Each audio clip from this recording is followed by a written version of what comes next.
uma igreja espiritualmente acomodada. Uma igreja que não tem mais aquele compromisso com Deus de anunciar a sua palavra aos perdidos. É aquela geração que vem para receber, que vem para buscar. Opa, hoje eu vou à igreja e eu vou buscar. Aí você vem para buscar bênção, né? Você vem para buscar a resposta de Deus para a sua vida.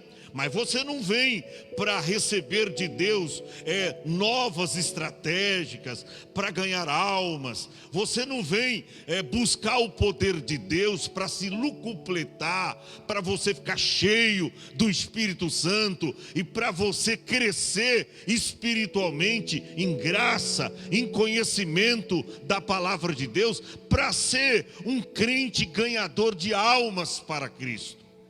Um crente com a visão do reino, um crente que é sábio, e a Bíblia diz que quem ganha a alma sábio é.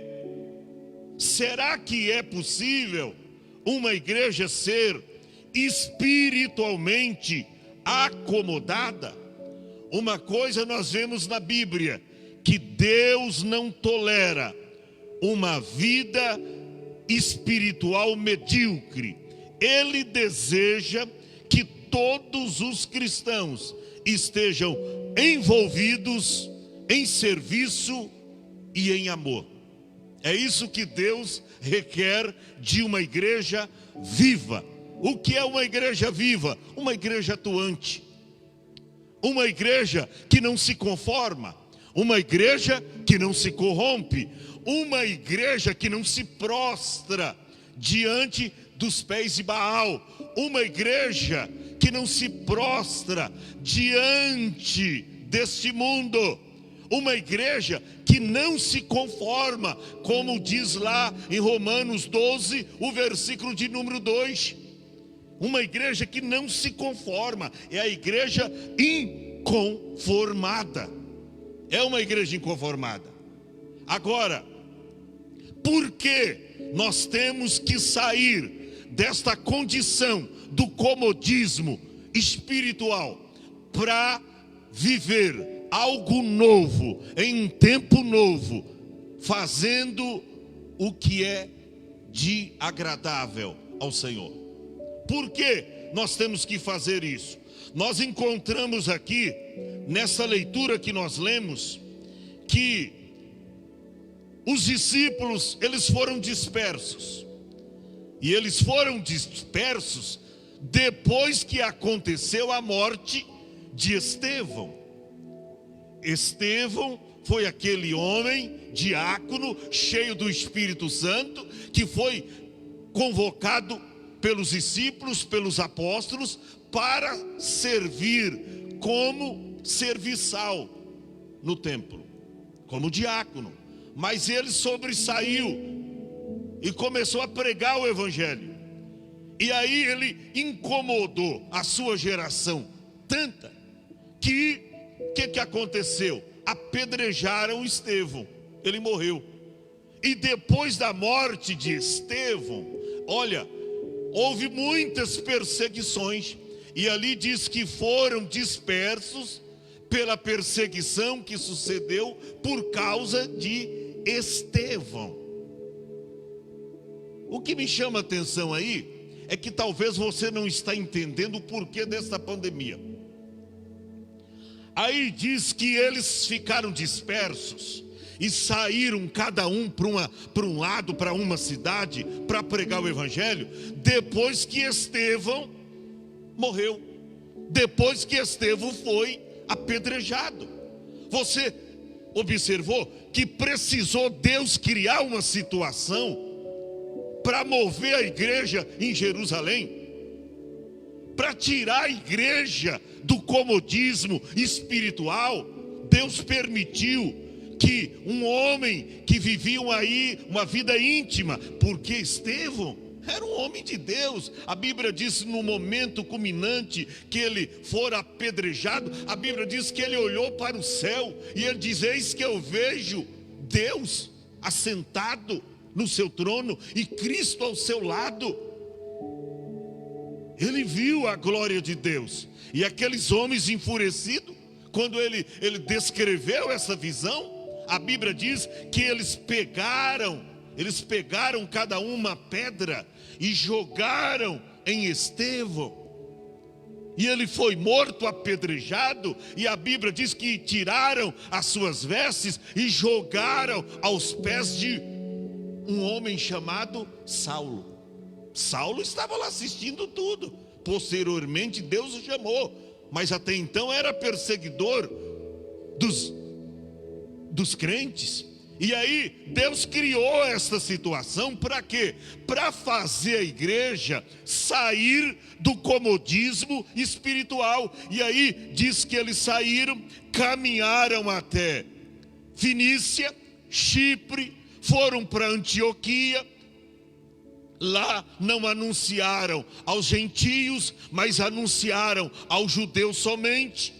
E a Bíblia diz que lá em Chipre e em Cirene, eles entraram em Antioquia, e aí foram e anunciaram aos gregos a palavra do Senhor, anunciaram a Cristo. E a Bíblia diz no versículo 21 que a mão do Senhor era com eles, e grande número creu e se converteu ao Senhor. E a fama então dessas coisas chegou aos ouvidos da igreja e dos apóstolos lá em Jerusalém, diz o verso seguinte. Chegou ao conhecimento. E aí enviaram Barnabé a Antioquia, diz a Bíblia, o qual chegando, ele viu como a graça de Deus se movia naquela igreja, ele se alegrou, exortou os irmãos que permanecessem com inteireza de coração, firmeza de coração, e permanecessem no Senhor. Ainda que viesse perseguição, ainda que viesse problema, ainda que viesse adversidade, eles deveriam permanecer firmes, resolutos no Senhor. E o que me chama a atenção aqui é o verso de número 24. Porque era homem de bem, cheio do Espírito Santo e de fé, e muito mais gente se uniu ao Senhor. E partiu Barnabé para Tarso, a buscar então quem? Saulo, que foi testemunha e que tinha pedra na mão também, e que ajudou a matar Estevão. Ele já se converteu, vai lá buscar ele para o nosso time, porque agora é hora de Deus cumprir aquela palavra, né, que ele tinha dito para Ananias, quando mandou orar pelo irmão Saulo. Ananias relutou e disse: Senhor, muito ouvi falar desse homem, aqui ele tem um poder extraordinário, ele prende crente, ele mata crente. Aí Jesus disse para Ananias: vai, porque esse é para mim um vaso escolhido para levar o meu nome aos gentios e aos reis da terra, e eu lhe mostrarei o quanto deves sofrer por causa do meu nome. E aí nós encontramos aqui que Barnabé manda, vai até Tarso e manda buscar Saulo, e achando-o, conduziu a Antioquia. E aí o que aconteceu? Paulo ficou ali aproximadamente 1 ano ensinando as palavras do Senhor. E a Bíblia diz que em Antioquia foram os discípulos pela primeira vez chamados cristãos. Em Antioquia foram a primeira vez os discípulos chamados cristãos. Porque aqui eu quero dar o ponto de partida na nossa preleção, na nossa palavra. Sabe por quê? Porque você vê que o Senhor Jesus, ele teve que movimentar a igreja. Ele abriu a porta da perseguição contra a igreja, para espalhar os crentes, para saírem anunciando a Cristo, para começar a avançar na obra de pregação do Evangelho. Eles tiveram que sair do comodismo espiritual. E olha para cá, a palavra de Deus para mim e para você hoje é esta: saia do comodismo espiritual. Pastor, mas qual é o meu comodismo espiritual? Imagine que você não saiba. Imagina que você não saiba. Você sabe alguma coisa que está te prendendo, alguma coisa que está te afastando do propósito, alguma coisa que está colocando vendas em seus olhos e não faz você enxergar a necessidade premente da obra. Você sabe, pastor, qual é o meu comodismo espiritual? Sendo que eu até venho à igreja. Mas você pode vir à igreja, mas eu estou me referindo com o compromisso verdadeiro que você tem na pregação do Evangelho, o compromisso que você tem com Deus de cumprir o que Jesus disse em Marcos 16:15, ide por todo mundo, pregai o Evangelho a toda criatura. Quem crer e for batizado será salvo, mas quem não crer será condenado. Será que você está pronto para cumprir o ide informativo de nosso Senhor e Salvador Jesus Cristo? Espera aí, pastor, esse ide de Jesus foi dado apenas aos pastores. Eu não fui chamado para ser pastor. Eu fui chamado aqui, pastor, para estar aqui assentado, para esquentar banco. Essa responsabilidade de ir por todo mundo, ide por todo mundo, pregar o Evangelho a toda criatura. Espera aí, para você que pensa que esta responsabilidade, que o ide informativo de nosso Senhor Jesus Cristo é só para os pastores, você, meu irmão, está redondamente equivocado. Você ainda precisa conhecer o Senhor Jesus. Sabe por quê? Porque o ide de Jesus, ele abrange a todos os crentes nas mais diferentes épocas e tempos. Olha para cá, todos devem pregar o Evangelho.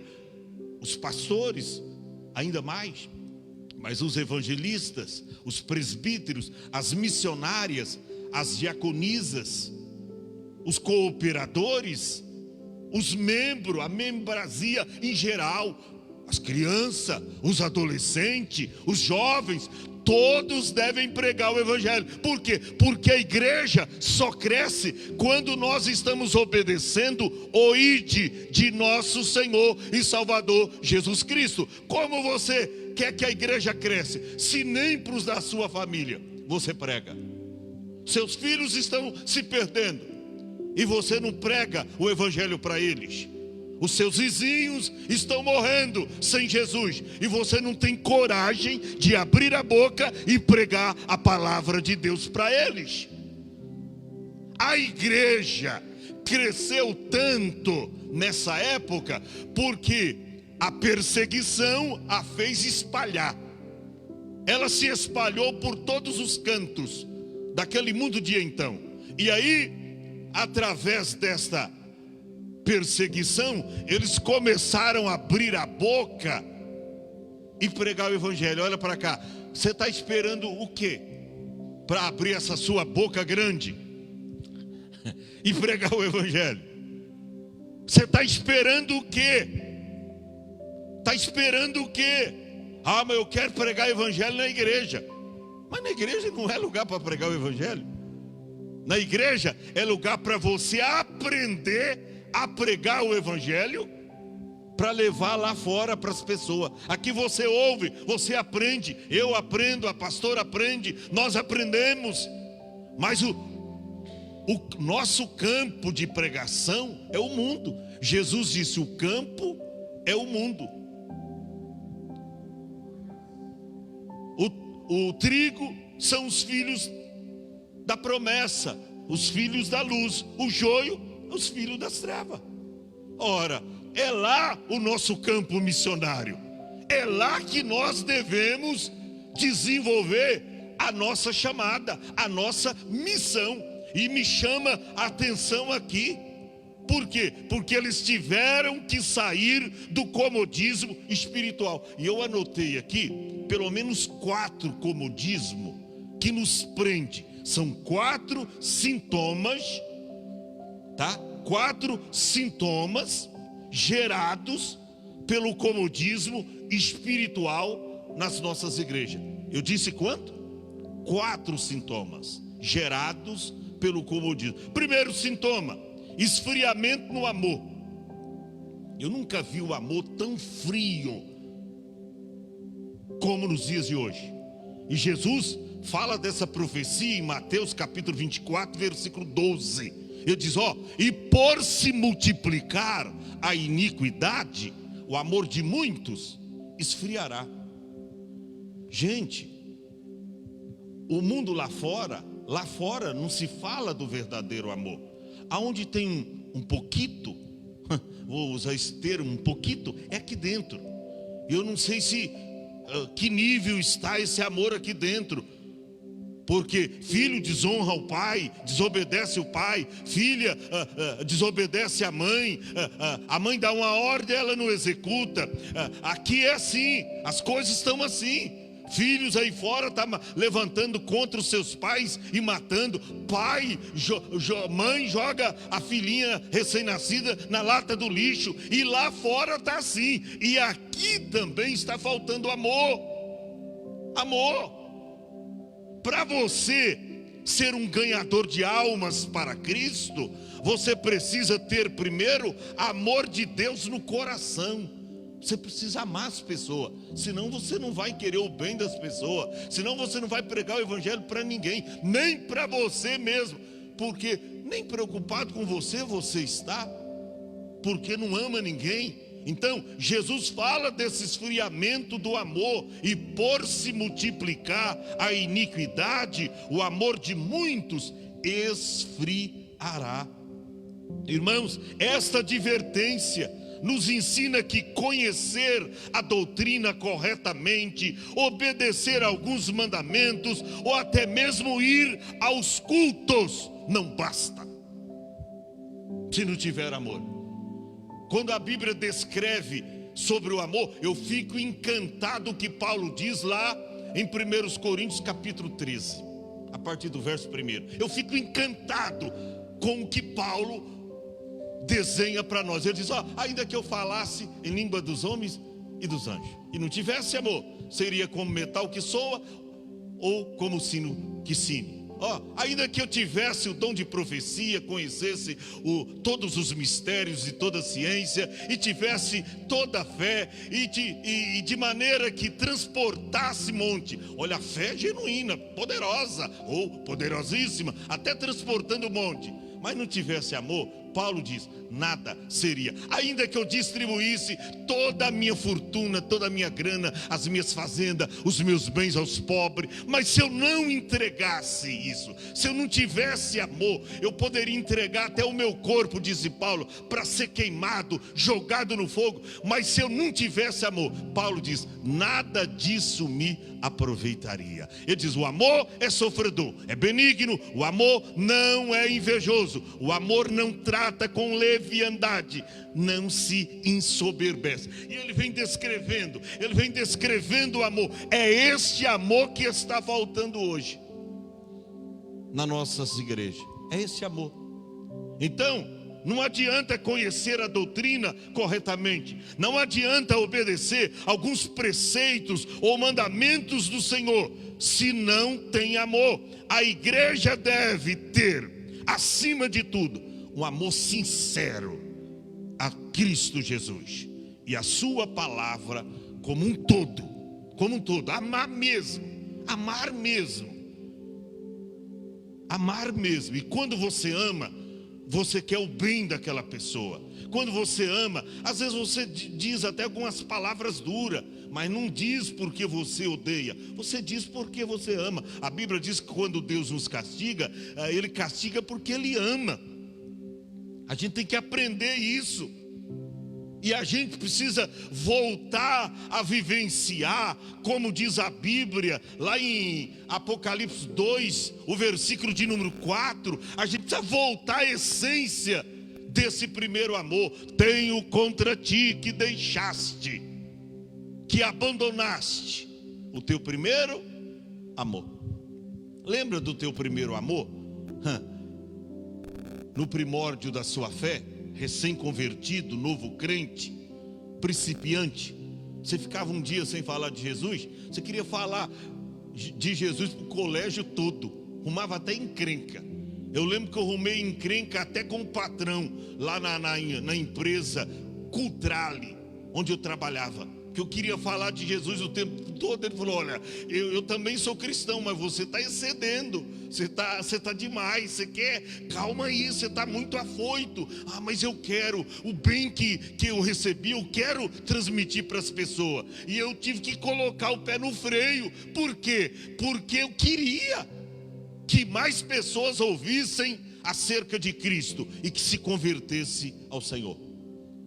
Lembra deste teu primeiro amor?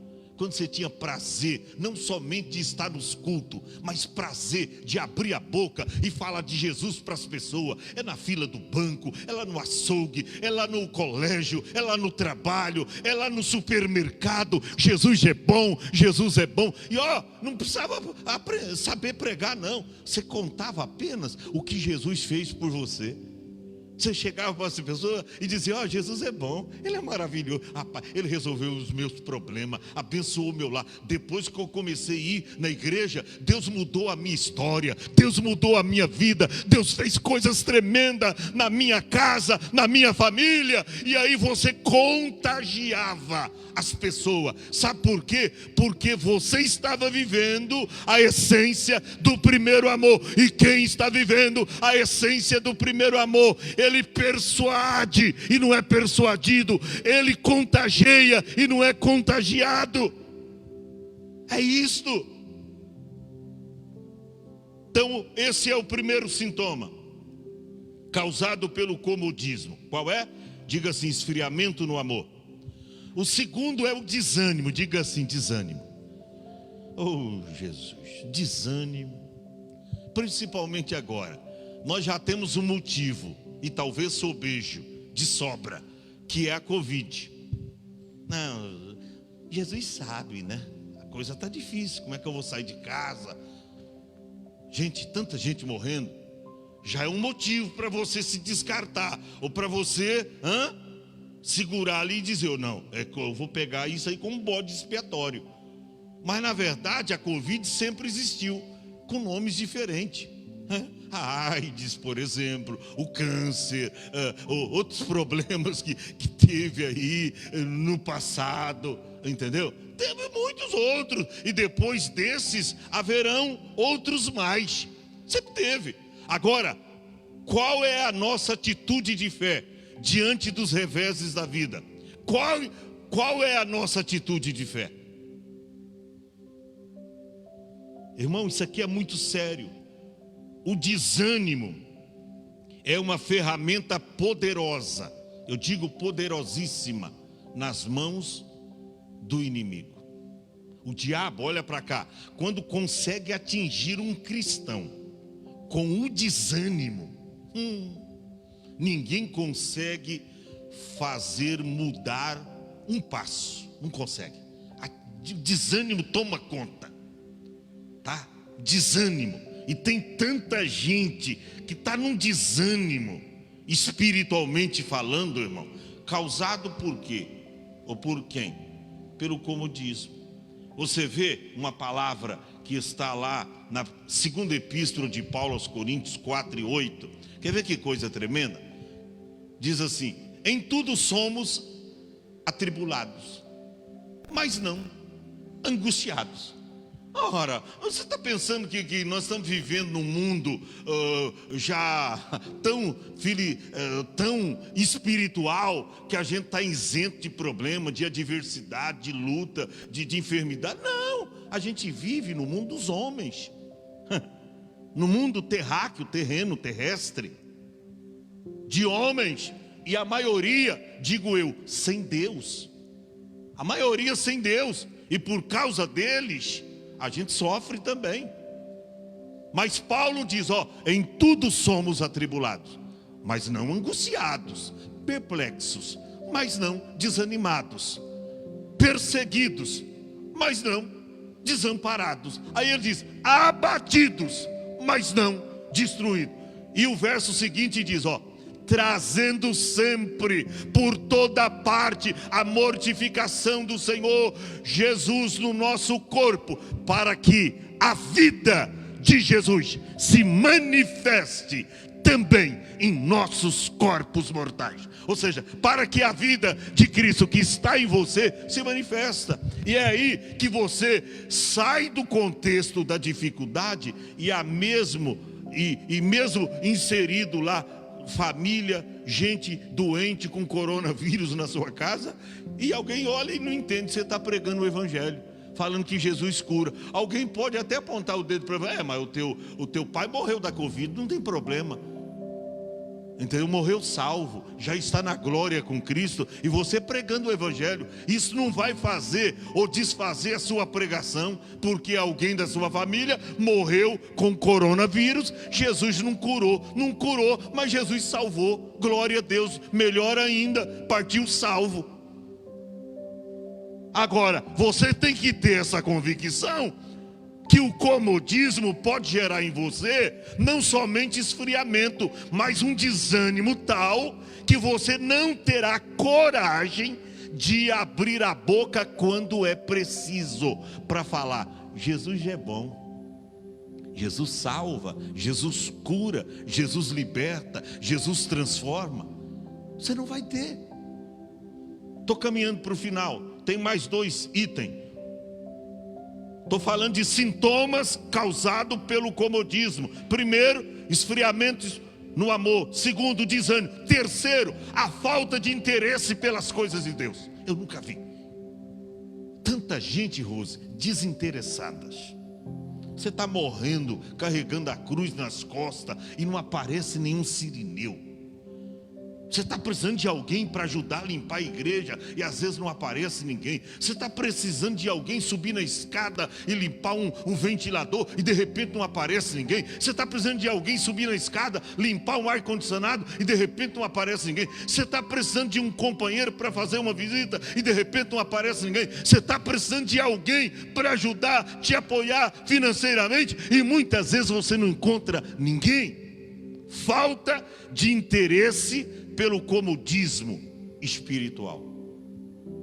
Agora, isso é um retrato típico do povo de Israel lá no deserto. Hoje é gritante o desinteresse pelas coisas de Deus. É o tipo, não tenho tempo, Deus sabe de todas as coisas. Olha para cá, pior que ele sabe, tá?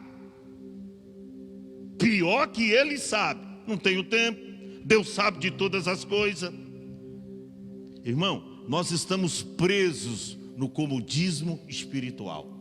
Olha o que diz lá, Êxodo, capítulo de número 32, os versos 6 e 7. Retrato do povo de Israel lá na peregrinação, lá no deserto. No dia seguinte, de madrugada, ofereceram holocausto, sacrifício. Trouxeram ofertas pacíficas. Só que, e o povo assentou-se, primeiro, para comer e a beber. Depois levantou-se para folgar. Olha o espírito de comodismo que estava o povo. Eles se levantam, oferecem o sacrifício, mas depois se levantam. Eles não queriam andar, estavam empacados. Você sabe aquele jumentinho? Eu conheço porque eu trabalhei em fazenda com meu pai. jumentinho. Um bichinho pequenininho assim, rapaz, um cavalinho bem pequenininho.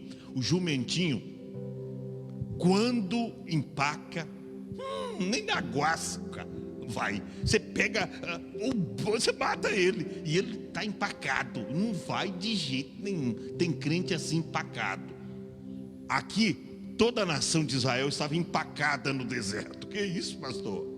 Que termo grosseiro é esse? É empacado. Estava empacada. E o povo se levanta depois, oferece sacrifício, mas o povo assenta, come, bebe e depois levanta-se para fazer o quê? Folgar. E aí o verso 7 diz assim: então disse o Senhor a Moisés: vai, desce, porque o teu povo que fizeste subir do Egito se tem corrompido. Está corrompido. E hoje não é diferente a nossa geração. Pelo amor de Deus, gente, vamos abrir os olhos para a realidade dos dias atuais. Jesus conta com uma igreja atuante. Jesus conta com uma igreja verdadeira, cuja identidade é o amor. Jesus não disse que a gente seria conhecido pela igreja bonita. Até porque não é o que atrai almas. Você pode deixar a igreja linda, isso não vai fazer ganhar alma. Você pode colocar luzes na igreja, você pode ter músicos e músicos renomados na igreja, isso não vai atrair almas. O que atrai alma é Cristo em você. O que atrai alma é você ter coragem de abrir a boca e falar do Senhor Jesus Cristo para as pessoas. Isso são aparatos. Isso são aparatos. Mas nada substitui a pregação do Evangelho. Nada substitui a pregação do Evangelho. E sobretudo, olha para cá, a unção de Deus que está em ti, porque a unção faz toda a diferença. Você pode fazer tudo no profissional, não vai acontecer nada. Você pode ser amador naquilo que você faz, mas quando tem unção, está escrito lá em Isaías que a unção quebra o jugo e a unção faz a diferença. Unção faz a diferença. Então, olha, isso aqui é muito forte. O povo estava corrompido. O povo estava corrompido. E Deus então joga o bastão para Moisés. Deus é esperto, tem hora, né? Porque ele chega para Moisés e diz: o teu povo, em vez dele dizer, né, o meu povo, ele joga o bastão para Moisés. O teu povo, ó, vai lá dar um jeitinho nesse povo, porque o teu povo já tem corrompido. Senhor, eu gerei esse povo. Foi mais na frente, Moisés falou: Deus está jogando o bastão para mim, eu vou jogar para ele. Eu disse: Senhor, foi eu que gerei esse povo? Eu gerei esse povo? Não foi o Senhor que me mandou tirar lá do Egito, com braço forte, mão estendida, nos tirou de lá? E agora o Senhor quer abandonar a gente? Se a tua presença não for conosco, não nos faça subir daqui. Moisés também empacou lá no deserto. Aí Deus disse: não, Moisés, eu vou. Deus queria mandar anjo, mas esperto Moisés, ele diz: não, anjo eu não quero. Ou se o Senhor não for, não nos faça subir daqui. A coisa estava assim, mas por quê? Porque o povo havia se corrompido. Então, primeiro sintoma gerado pelo comodismo, esfriamento no amor. Segundo, o desânimo. Terceiro, a falta de interesse pelas coisas de Deus. Você vê que antigamente as pessoas vivam: pastor, tem folheto aí, pastor? Tem folheto aí? Eu quero pregar o Evangelho, eu quero sair por aí distribuindo folhetos, eu quero pregar o Evangelho, pastor. Hoje ninguém fala mais de folheto, até a internet aí, uma ferramenta poderosíssima. Oxalá se você descobrisse o poder que tem o WhatsApp, que às vezes tem sido uma via de fofocas, de mexerico. Você viu lá o que o pastor falou? Você viu lá no culto? Você viu aquele irmão, o sapato dela? Você viu? Não é para isso essa ferramenta. Era para você convidar suas amigas para vir para a igreja. O seu Facebook não era para ficar compartilhando receitas lá de culinária, isso e aquilo. Era para estar pregando o Evangelho. Era para estar pregando o Evangelho. mas nem a ferramenta poderosa que nós temos nas nossas mãos, a mídia ou as mídias sociais, nós não usa para a obra.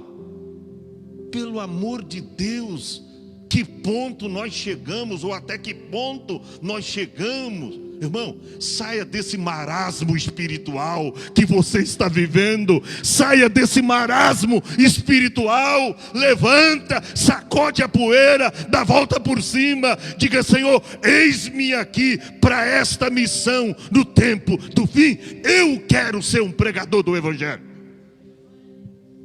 Você tem que se colocar no eis-me aqui de Deus. Se coloca no eis-me aqui de Deus.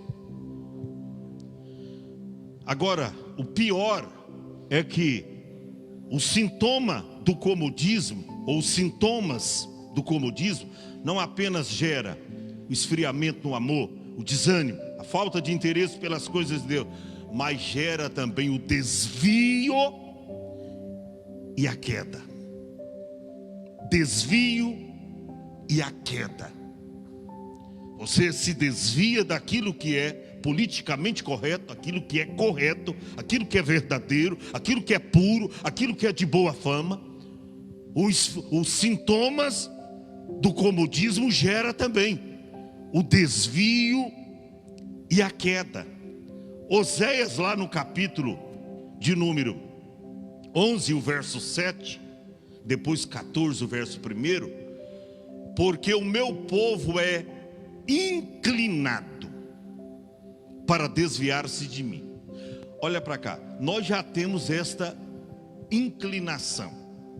Quando eu olho para o Éden, eu vejo lá o meu xará. Como é que ele chamava? Adão. Você vê que o homem é inclinado para o mal. Ele foi nas ondas das palavras de Eva, que comeu primeiramente o fruto, deu para Adão e ele comeu. Quando Deus veio tratar com eles, olha a esperteza do homem. Adão, por que escondeste? Comesses do fruto que eu proibi, da árvore que está no meio do jardim, comesses do fruto, Senhor. Foi a mulher que tu me deste. Em quem Adão jogou a culpa? Na mulher. Foi a mulher que tu me deste. Tá bom. Muda a fila. Eva se apresenta. Comesses do fruto e ainda desse para o seu marido? Foi a serpente. A serpente mandou e eu comi. Aí Deus: vem cá, serpente. Vamos pisar aqui na sua cabeça, esmagar a cabeça. Só que você sabe que quando esmaga a cabeça de uma serpente, o veneno ainda está nela, né? E esse veneno está até hoje do mal, causado pela serpente, que é Satanás. Já está com a cabeça ferida, mas o veneno está aí, tá? A cauda está aí, ainda pulando para lá e para cá. Então preste atenção. Deus já disse, ó, o meu povo é inclinado para se desviar de mim, bem que chamam Altíssimo. Ou seja, tem hora que eles se apresentam na igreja, salmodiando, cantando, me exaltando. Tem hora que eles fazem. Só que Deus, conhecendo eles, nenhum deles o exalta. Aí o 14, o verso 1, olha o que diz: converte-te, ó Israel, ao Senhor teu Deus, porque pelos teus pecados, não é pelo pecado dos outros, porque é fácil a gente culpabilizar alguém. Opa, eu saí da igreja por causa de fulano de tal, eu fracassei espiritualmente por causa de fulano de tal, eu não estou pregando o evangelho por causa do fulano de tal. É fácil você arrumar um bode expiatório, é fácil você culpabilizar alguém, mas Deus é vero. O que eu gosto da palavra de Deus, que a Bíblia diz assim: do que queixa, pois, o ser vivente? Do que queixa? Aí a própria Bíblia dá uma resposta, escreve assim com letras bem garrafais: cada um queixa-se dos seus próprios pecados. Não é assim? E aí Deus é velho em dizer: converte-te, ó Israel, ao Senhor teu Deus. Por quê? Porque pelos teus pecados tens caído. Fique em pé. Cuidado com o comodismo espiritual. Cuidado com o comodismo espiritual. Ele está impregnado na igreja. Sabe?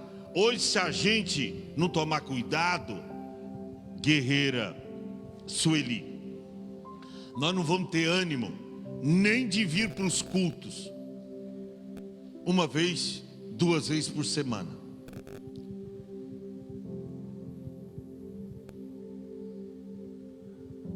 Você tem que ter ânimo, você tem que ter coragem, você tem que saber que o tempo que nós estamos vivendo é tempo de guerra e não de paz. Que isso, pastor? É verdade, agora é tempo de guerra. E é por isso, olha para cá, que Deus nos chamou e nos alistou para uma guerra. Olha para cá, não tem como você fugir. Pedrão diz: para quem iremos nós? Só tu tens as palavras de vida eterna. Não tem por onde você fugir. Olha para cá, não tem escapatória. Você foi alistado por Deus para esta guerra do tempo do fim. É uma guerra do bem contra o mal. Paulo viveu essa realidade. Ele diz: olha, eu subjugo meu corpo e o reduzo à servidão, porque o bem que eu quero fazer, eu não consigo fazer, mas o mal que eu não quero, eu estou sempre fazendo. Eu vejo as fraquezas da carne em minha vida. Aí Paulo diz: já sei, eu vou subjugar o meu corpo, eu vou crucificar a cada dia o meu corpo na cruz de Cristo. Vou crucificar o meu corpo. Você não tem que crucificar ninguém, você tem que crucificar o seu eu, o seu ego. Você mesmo, crucifica você mesmo na cruz. E não seja tão exaltadinho de mãos para cima, não. Faça como o Pedrão, de cabeça para baixo. Porque quando foram crucificar ele diz: não, peraí, de cabeça para cima como o meu Senhor, eu não sou digno, me crucifica de cabeça para baixo. E diz os historiadores e manuscritos antigos que o sangue saía da sua boca assim, e molhou todo o chão, e de cabeça para baixo sendo crucificado. Oh, meu irmão, é agora que Deus conta com você. Não é amanhã, não é a semana que vem, não é o mês que vem, é agora. A Bíblia diz: se ouvirdes a voz do Espírito Santo, não endureçais os vossos corações. É hoje que Deus está te chamando. É hoje que Deus está colocando uma mensagem nova nas suas mãos. É hoje que Deus está colocando uma meta nova para você executar. Pastor, eu já estou tão atarefada, pastor. Estou tão atarefado, pastor. É tarefa de Deus para você. E dê prioridade, tá? Mais do que os seus estudos, mais do que o seu próprio serviço, mais do que a sua própria família. Quando Jesus chega para Pedro: Pedro, tu me ama, Pedro? Ah, Senhor, tu sabe que eu te amo, mas você me ama mais do que todas as coisas, Pedro. Você me ama mais do que casa, Pedro, mais do que família, mais do que esposa. Senhor, mas a gente deixou tudo para servir a ti, o que ganharemos? Ele diz: aquele que deixou pai e mãe, e que não deixar pai e mãe, filhos, fazenda, herdade, por mim, não é digno de mim. Deus está te chamando hoje para uma missão nova. Quer receber oração, seja qual for a sua vida? De repente essa palavra é para você, mas você tem também outras questões.